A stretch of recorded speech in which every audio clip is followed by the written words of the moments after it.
Good evening, my fellow friends, my fellow neighbors, and my fellow shining stars. Our next trolley stop is here, and our next trolley stop is now. Welcome back to an all-new episode of the Empowered Publicity Children's Book Spotlight Series. The next trolley stop here at Empowered Publicity is episode number 3, and without a shadow of a doubt, it is a super exciting edition of the Children's Book Spotlight Series. Welcome to the San Diego chapter of Empowered Publicity. Welcome to our new office. Welcome to our new studio. We are so elated. We are so overjoyed to spend some time with all of you, our fellow neighbors, wherever you are and wherever you may be, shortly after 7 o'clock Eastern time, 4 o'clock for all of our friends and neighbors here on the West Coast on Monday evening, October the 26th. It's been just a little bit since we last connected with one another, but of course it's for all the right reasons, as we are now settled here into San Diego, and we are looking forward to beginning this week, kicking off Empowered Publicity's holiday season celebration. For those of you who are new to the Children's Book Spotlight Series, we thank you for spending some time with us. Of course, here at the Children's Book Spotlight Series, we love to share the message of brand new heartfelt and heart-centered children's books, and of course, be able to interview some of the shining stars in the kid-lit community so that they can share their inspiring stories and the release of their brand new children's books. And it's very interesting because, of course, you know, the universe is doing its thing right now. Many of us are stepping into our life purpose. We're stepping into the greatest chapters of our lives. There's many miracles and blessings that are happening left and right. And, you know, I was kind of thinking, leading into my move out here to San Diego, just really how big is the universe? It's like super expansive, right? And leave it to an all-new children's book to put things in its proper perspective, right? So there's an interesting quote that I actually wanted to share, 2 interesting quotes to be able to start off our trolley stop here together. And it's kind of interesting, by the way, fellow neighbors, because there literally is, the San Diego trolley is literally a stone's throw away from our studio and from our offices. So when we really say this is a wonderful trolley stop, we're not joking. A book too can be a star, a living fire to lighten the darkness, leading out into the expanding universe. It's from Madeleine L'Engle. Second quote that I wanted to be able to share, and it's such a beautiful quote as well too. I think this is something that many of you will love here in the process. It's from a gentleman by the name of Stephen Hawking. And I think that this is something that many of you may be familiar with as well too. You know, when it comes to talking about the universe, Stephen Hawking is someone that really knows what he's talking about, right? I'm just going to pull up this one quote here. So beautiful. So remember to look up at the stars and not down at your feet. Try to make sense of what you see and hold on to that childlike wonder about why the universe exists. So one of our newest neighbors is here to inspire our children and the inner child within all of us to connect to the furthest reaches of our knowledge and to the beauty and the majesty of the universe. The brand new release, courtesy of our friends and neighbors at Holiday House, it is now available. One of the most beautiful books of 2020. Such an amazing cover art as you're seeing right here. And of course, we are going to be talking about the brand new children's book, Your Place in the Universe. Joining us here is our featured guest here on episode number 93 of the Children's Book Spotlight Series, Caldecott Sibert Honoree, children's author and illustrator, Jason Chen, joining us here on the Children's Book Spotlight Series. Jason, we appreciate your free time here this evening and this week. How are things with you tonight? Very good. Thanks for having me. It's a pleasure. It's a pleasure. The work that you do is exceptional. And I think that whenever someone comes onto the program that's an author and an illustrator, they have 2 specialized skill sets. We had the opportunities to interview one of our favorite neighbors, Matthew Cordell, who you share a lot of similarities with in terms of your your accolades and your work, and just to be able to share both of those sets of gifts with children and parents and families, especially right now, has got to be a tremendous blessing for you. For those who haven't had the opportunities to hear about you or your work, it's kind of like, you know, who's this Jason Chen fella? He does great work. I love the cover art of your place in the universe. We always like to have our featured guests kind of, you know, go back in the Wayback Machine a little bit to kind of share, you know, a little bit about their own story and what led them to become, in this particular instance for yourself, both an author and an illustrator. If you'd be kind to share that with our listeners and viewers to kick things off here this week. Sure, yeah. So I write and illustrate books about science, picture books. Your Place in the Universe is my newest book, but perhaps the most well-known book is Grand Canyon, which was the Caldecott Sibert Award winner. And some other books are Gravity and Island, about the Galapagos Islands, and Redwoods, about redwood trees. So I've done a variety of books. I also illustrate other people's books, like Miranda Paul, who was on the children's book Spotlight series, I don't know, a few weeks ago. And so, yeah, I've illustrated 2 of her books. And so that's what I do now. But I guess I've always loved drawing ever since I was a little kid, a really little kid. When I was very young, I liked to scribble and doodle, and my parents, they have art backgrounds, so they always kept me supplied with sketchbooks and crayons and markers and so forth. When I was in 2nd grade, I moved from Boston. We were living in Boston. And I moved to New Hampshire, to a small town in New Hampshire. And it just so happened that there was an illustrator, a children's book illustrator that lived in a town. Her name is Trina Shart-Hyman. And she would come visit our schools every year. So every year, actually around this time, right around Halloween, there was a town or school/town fundraiser for the town library. And as a part of that fundraiser, she would come and present to our whole school. And she was a local celebrity, and also, I didn't know at the time really, but she was a national celebrity in the children's book world anyways, a Caldecott winner, and had many accolades. So sitting there in the audience and watching her and listening to her, I guess it was clear to me from an early age that being an illustrator and being an artist was something people did, and that was an option. And I love drawing. I drew all the time. I knew from an early age that this thing that I loved doing was a potential career choice, right?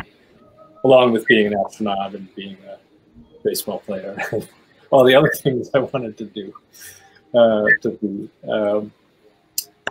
Later, when I was in high school, I had an art project I was working on, and I decided to call up Trina and ask her for help. I didn't know her, but it was a small town, and I knew people that did know her. So I knew people who were her neighbors, or their parents were her friends, and so forth. So I just called her up out of the blue and asked for her help, and she was very, very gracious and very kind. She agreed to help me with that project, and then another one after that, and she became my mentor. So that set me on the path to decide, yes, being an artist is something that I want to pursue. I was getting ready. Well, I was a junior in high school when I decided I'm going to apply to art school. So I applied to art school, and I ended up going to Syracuse University and studied art there, studied illustration. When I went in, I knew I had this kind of feel for illustration based on my relationship with Trina, but I tried to take a lot of different courses and tried to explore a lot of different ways of making art and types of art. But then actually I was interested in portrait painting. I was very interested in pursuing portrait painting. But when I graduated, I moved to New York City, and I ended up getting a job at a children's bookstore. And while I was there, I fell in love with children's books. All of the books that were coming out, all of the classic books. They had a big classic children's book section, and the store had a lot of book signings with prominent authors and illustrators, contemporary authors and illustrators would come in,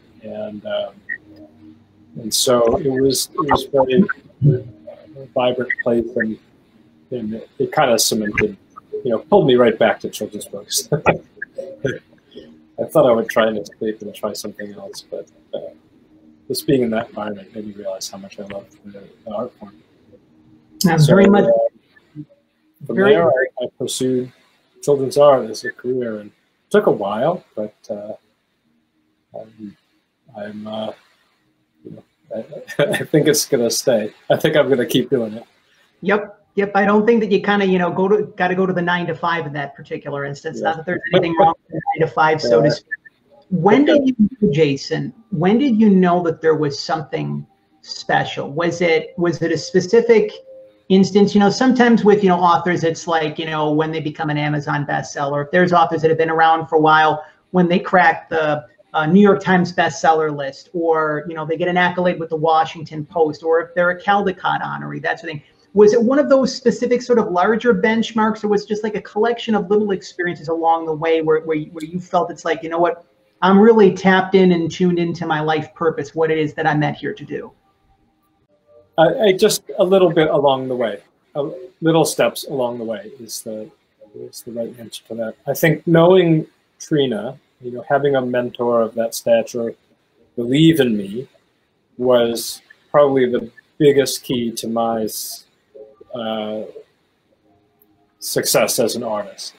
Confidence as an artist, I think, is a very tricky thing. It's a very challenging thing to develop and to maintain as you go through the many setbacks and criticisms that artists, inevitably go through.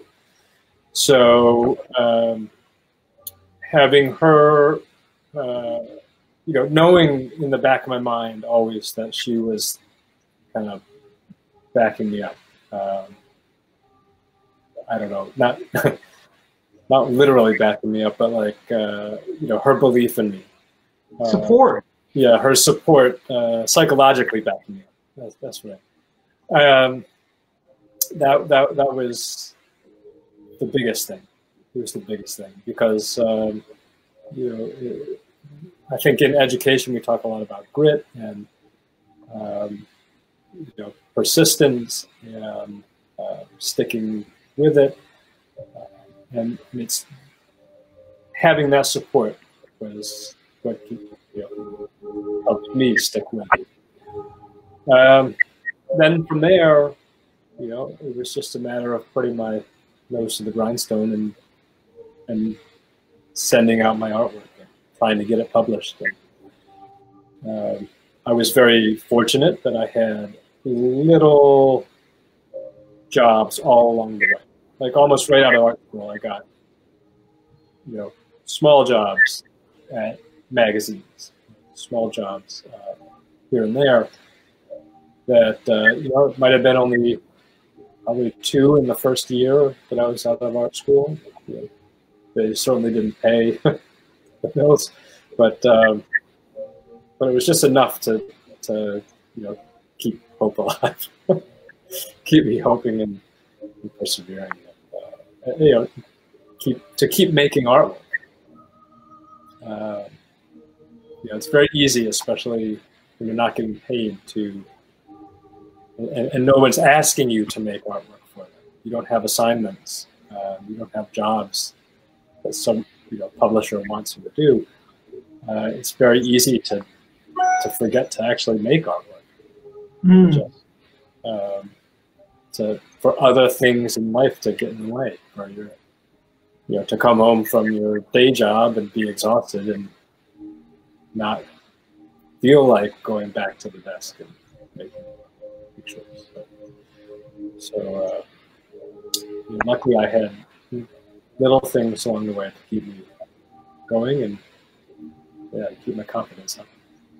I'm so glad that you persevered and stayed the course, because this is quite possibly some of your best work yet, Jason. This is such a very important message. I feel one of the great things about children's books is that depending upon where a child is on their path, wherever a family is on their path, you can line up 10 different children, 10 different families, and they can all have 10 different messages and say how X book inspires them, so to speak. You can look at things from the perspectives of astronomy, astrology, science. You can even get into more of a deeper philosophical kind of thing if you've got if let's say your little one is like a little Socrates in training, so to speak, right, kind of thing. I'm fascinated to ask where this particular message came from for you. Is this something that you really always wanted to write about? I think that one of the things to kind of share with our listeners and viewers is that children's books such as these, they take time to come to fruition. So more than likely, you probably didn't know that your book was going to be released in the middle of all that's kind of happening in the world, so to speak. Right? But I think that one of the things I really love about the book is that it provides not only a lot of great information, but it brings in those aspects of childlike wonder and innocence and curiosity. We're going to talk more about that later in our children's book spotlight series interview. But talk to us about really where the idea for your place in the universe came from. Sure. Yeah. So I guess that story begins like, the real origin of it. If I go way back is, way back, but I did a book called Gravity, which was trying to explain the concept of gravity to very young kids, aimed at preschool and kindergarten. And so it was a really fun book to do. I decided in that book to just stick with a very basic understanding of gravity, and stick with Newtonian gravity, which is an accurate description of gravity up to a point. It's not the most accurate description of gravity. The most accurate theory we have is Einstein's theories. Or Einstein's theories, general relativity.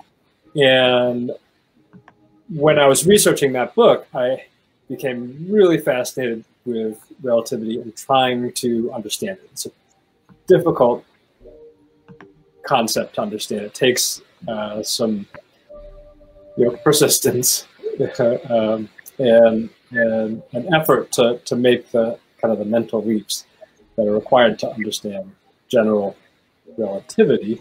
And I think I understand it, pretty well now. I can't do the math, so I can't say that I understand it 100%, because you really have to be able to do the mathematics there. But anyways, I just became very curious about it, and that curiosity for that subject led to me reading a lot about cosmology and the Big Bang and expansion of the universe, and all of the new and recent discoveries that are being made in astronomy, and especially cosmology and the history of the universe and the most distant reaches of the universe that we can see and detect. And so that interest was percolating for a long time. Gravity came out at least maybe 5 or 6 years ago. So that interest has been percolating a long time. So Your Place in the Universe began as actually the story of our solar system, the story of the birth of our sun and planets, and how they formed and coalesced out of a nebula, a cloud of, it's called a molecular cloud. It's gas and dust floating in space. This giant cloud collapsed on itself because of gravity. So that's the gravity connection, and formed the sun. And then out of the remaining debris of gas and dust swirling around the sun, then the planets were formed. So that was 4.5 million years ago. So that I made this. This is a book dummy. It's called Family of the Sun. And my idea was that it would be, an origin story, but really try and link, the planets to the sun and the solar system and the evolution of everything. And then in the end, so here you can see you can see this cloud, and it's getting smaller and smaller and smaller. It's swirling in circles, and then it spins out like a disk because of the centrifugal force. Centripetal force, centrifugal. Whereas it spins out, and then our sun is born there. And there's all this debris around it. Now, the origin of our solar system, you kind of know that story, that it leads directly to why Earth is so special. Why we have life on Earth. It has everything to do with the size of our planet and our distance from the sun. But also the size and size and brightness of the sun, right? So if the sun ended up being a gigantic, super bright, big star, all life on our planet wouldn't get started because it would be kind of too hot. But the conditions were just right. Planet just the right size. If it were too big, it would have too much gravity. We'd be all squashed flat, right? Or the atmosphere of Jupiter, right? For example, the biggest planet. There's too much pressure, so it crushes everything near the surface of Jupiter, assuming that it has a solid surface. Anyhow, our planet is a Goldilocks planet. That's the term that they use. Now, while I was making this Family of the Sun, I ran into a problem, which is that I had a very difficult time depicting the scale of the solar system accurately in the way that I wanted to, in the way that I was envisioning the book. I wanted it to be kind of cinematic and everything to be kind of photorealistic. And I just had such a hard time, but it started me thinking about scale and how I might describe the scale of the solar system to a kid, which led me to imagine a new book.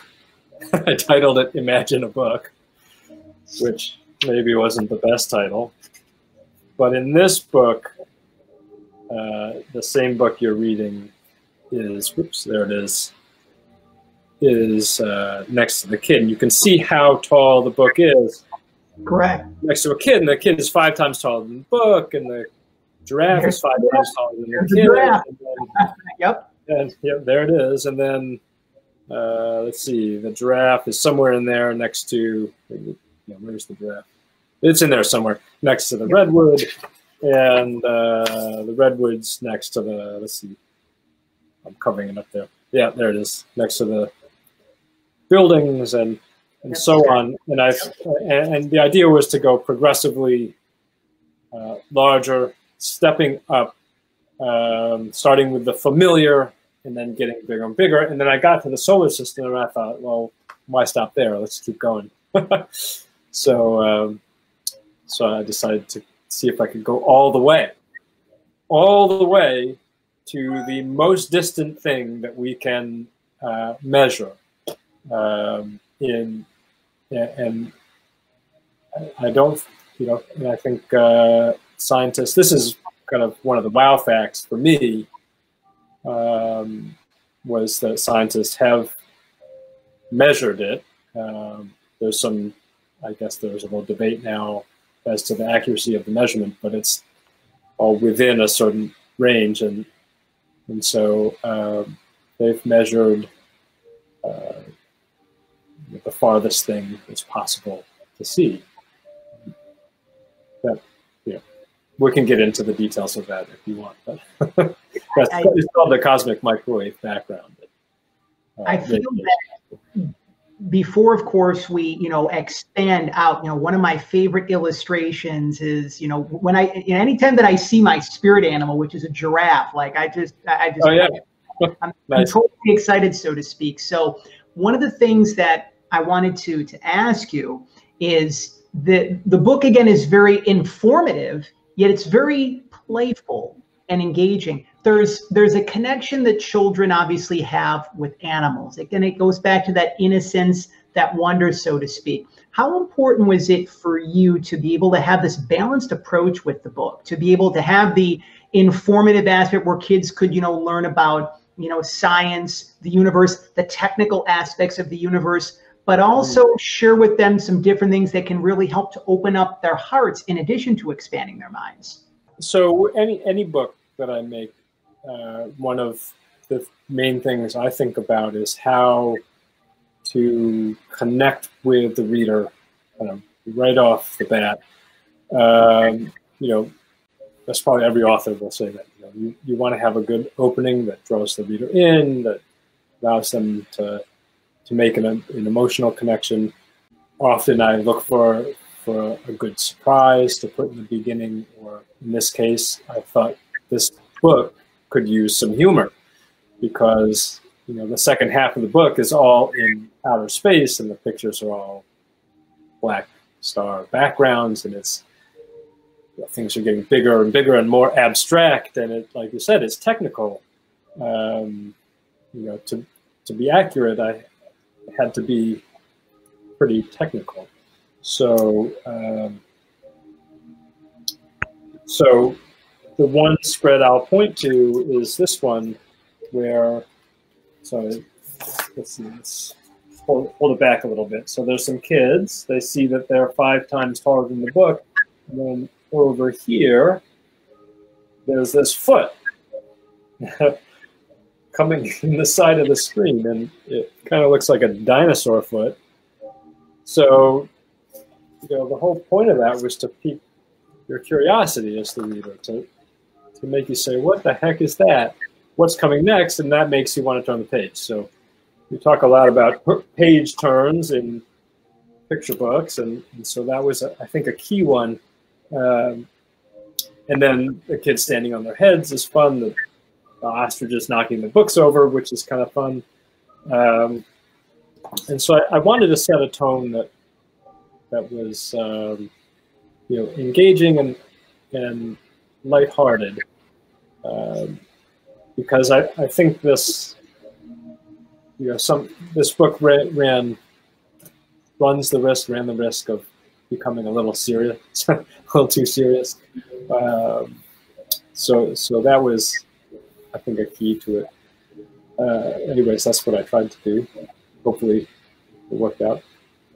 I agree, 100% did. Again, for those of our friends and neighbors just tuning in, our featured guest here on episode number 93 of the Empowered Publicity Children's Book Spotlight Series, Caldecott and Sibert Honoree, children's author and illustrator Jason Chen, were, of course, sharing his brand new children's book, Your Place in the Universe. It is now available courtesy of our friends and neighbors at Holiday House Books. You can stay connected with Jason by visiting his official website, by the way, at jasonchin.net. For all the educators out there across the country, across North America, even if you want to be able to book a virtual author visit with Jason, that is your one-stop shop. If you would love to be able to help your little ones, your students, remind them of their place in the universe. One of my favorite illustrations in the book, I've never seen the Earth drawn in the beautiful way that you did in the book. And I kind of felt like I wanted to give the Earth a hug,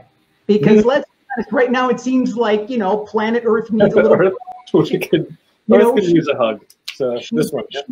Yep, she's been kind of going through a lot this year, so to speak. Yeah. So, you know, in addition to the illustration of Earth, again, just some of the factoids, I just wanted to share one that kind of, you know, struck a chord with me, that Earth is 7,926 miles wide. That's 128 times the distance from sea level to the edge of space. Sometimes, you know, we can just sit and wonder, and there's those different questions like, why are we here? What is our purpose on this planet? And we realize that we're a microscopic particle of something much bigger, so to speak. I feel that, you know, especially right now, and again, when you had actually created this book, you probably didn't realize that kids were going to be doing homeschooling and online learning and virtual learning. I feel that this book is a great resource for parents and for educators, especially now because, let's be honest, most of them have been stretched thin over the past 8 months. So if there's something such as your book that can provide valuable tools, like, you know, even if it's just like, if let's say a student learns, if there's one thing that they learn during the day that's, you know, informational based, that Earth is 7,926 miles wide, they can absorb that information while taking a look at this beautiful illustration of planet Earth and giving Earth a hug at the same particular point in time. So just kind of wanted to share some of that in the process, because you're right, when it comes to, you know, the science-based aspect, you know, sometimes, you know, kids might get bored or it might be a little bit serious and whatnot. But I'll be honest, Jason, this goes back to 1995 and 1996 for me. My earth science teacher was a woman by the name of Linda Hours. This goes back to my time in Buffalo, right? And if I could have this book when I was a high school freshman to just bring in some higher vibe energy, it would have made earth science a little bit, you know, easier to digest, so to speak. One of the things that really came to mind, I think this is something really paramount for us to be able to talk about together during our time tonight, is a very important question, because, you know, children right now, they can be going through a series of a myriad of emotions and feelings, whether it be fear, doubt, you know, what's going to be happening tomorrow, you know, when are things going to go back to normal? You know, some of these things they've been kind of going through for some time, for the past, you know, nearly almost 8 months. And I feel that one of the great things about children's books is they provide a sense of comfort, a sense of safety, a sense of support. How do you believe that amid the current climate, how do you believe that children can learn to recognize their own place in the universe? Oh boy, it's probably different for every kid, right? I think for me, when I was writing this book from the beginning, when it was the Family of the Sun book, the whole, you know, the idea in that book was to explain how special Earth is, and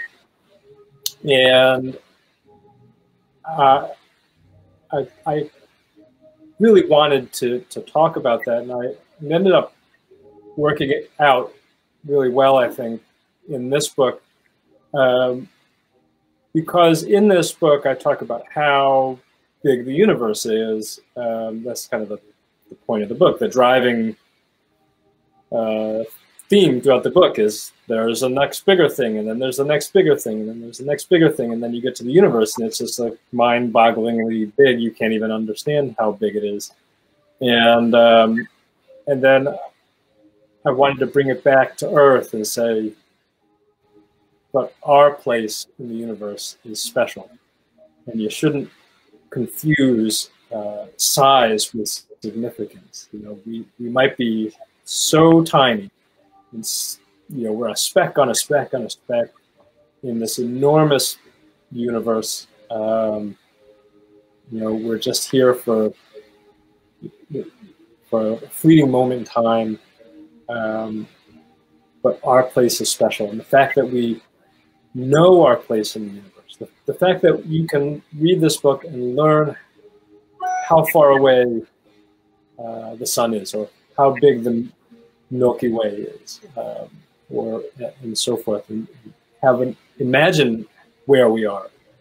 That is special. That to my mind, that's one of humankind's greatest achievements, is to be able to wonder and figure this stuff out, and it just inspires my curiosity, excitement. And I hope that when kids read this book, they get a sense that I'm small, I'm just a kid. Actually, all humans are pretty small when you look at the grand theme. Our planet's small, but it's special. But we exist, and that's remarkable. I don't know. That was my takeaway from all of the research that we all learning. And thank you for sharing that. I wanted to share. And thank you for sharing about that, Jason, because I feel that, and two of my other favorite illustrations of the book are the two final illustrations, when you have all the kids huddled around and they're looking at the sky, and there's this sense of like, wow, something magical is happening. Yeah. Something amazing is happening. And then it kind of expands out. The final illustration is this beautiful nighttime skyscape. And you can see that literally they're just surrounded by the sky, surrounded by the universe. And yes, they literally look like just small specks, right? And they're just, taking a look at everything through the telescope. But it's, one of the big takeaways that I had from your book is that you were helping children to realize that anything is possible. Now I know that may sound like a Walt Disney, inspirationally based, a cliche, like anything is possible, right? But I feel that there's different ways to convey that message to children, especially right now, because it would be very easy, whether if it's your child or the inner child in you. Many people could easily want to throw in the towel right now and say, this isn't worth it. What I'm going through is too heavy. And then you take a look at something like your book. And I really think that your book provides a lot of hope for children, not just a lot of knowledge, but a lot of hope for children as well, too, to be able to remind them that even if they're trying to figure out their way in this crazy thing that's called life, that they're here for a very special purpose.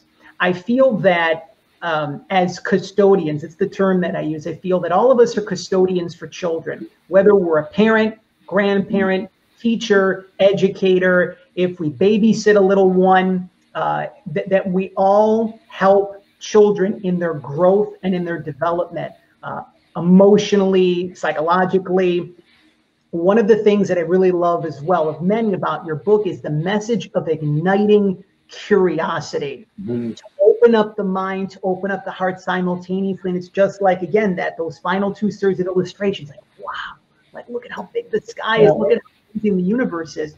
How do you believe, a message to parents, if you will, Jason, how do you believe that parents can help ignite curiosity in their kids right now? Demonstrate it, demonstrate your own curiosity. That's I think probably the number one thing. I think it's always better to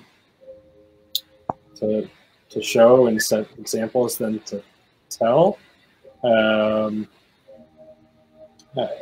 It's kind of related to teaching creativity. Creativity is something we're born with. It's a natural part of being human, and so I think for teachers, teaching creativity isn't so much teaching a skill as it is fostering it.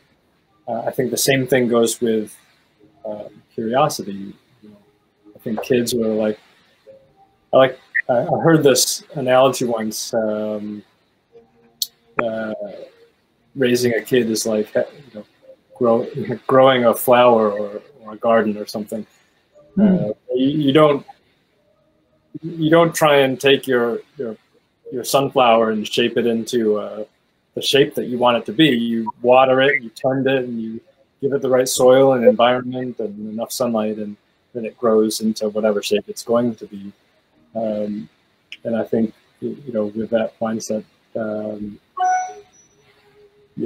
fostering curiosity is best to feed curiosity, give your kids books and experiences that interest them, reward them, not with like physical reward, but with like attention when they show curiosity. I don't know. Who am I to say?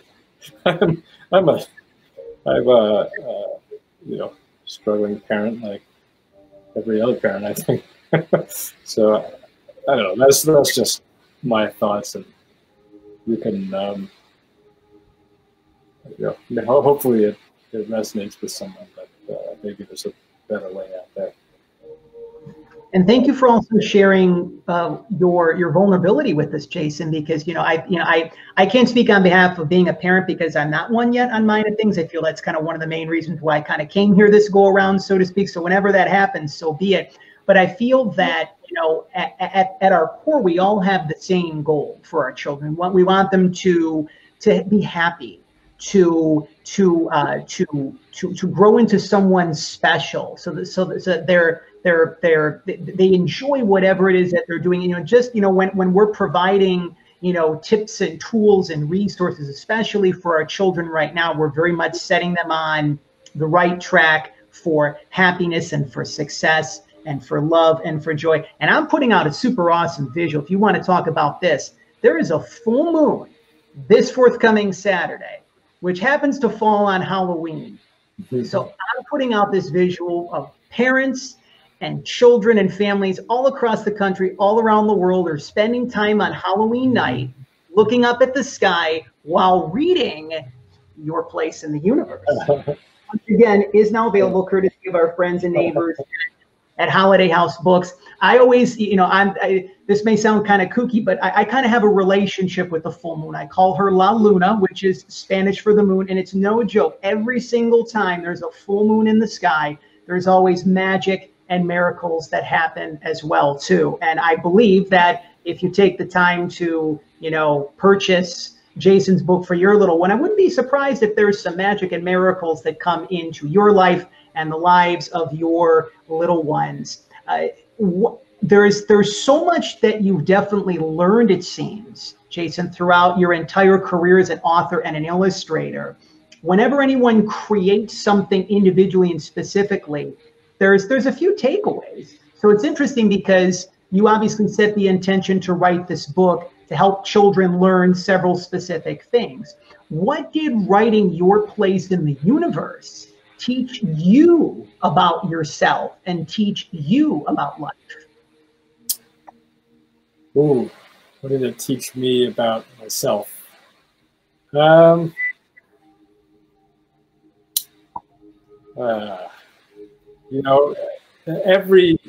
Every book is a is a humbling experience. You think you have, a bunch of books under my belt, and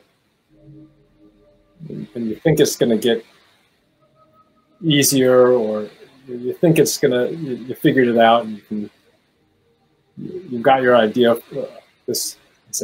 I had my idea for the book, and I thought I can do this, and this shouldn't be so bad. And then I ended up going in circles for a year and totally revamping the book into something almost entirely different. When I make a book, I often end up having to follow the science and follow the story where it's leading me, and not, and let it grow into what it's going to be, rather than try and like shoehorn it into this idea that I had to begin with, and not be limited by my original inspiration. So I I try to start with, you always start with an idea for a book and an interest in the subject, but it's important to let your curiosity and for me to pay attention to what jumps out at me, what makes me say wow, and where the science leads me and what connection that I have to it. Because books are about building connection, right? They're about building a connection between the reader and the subject.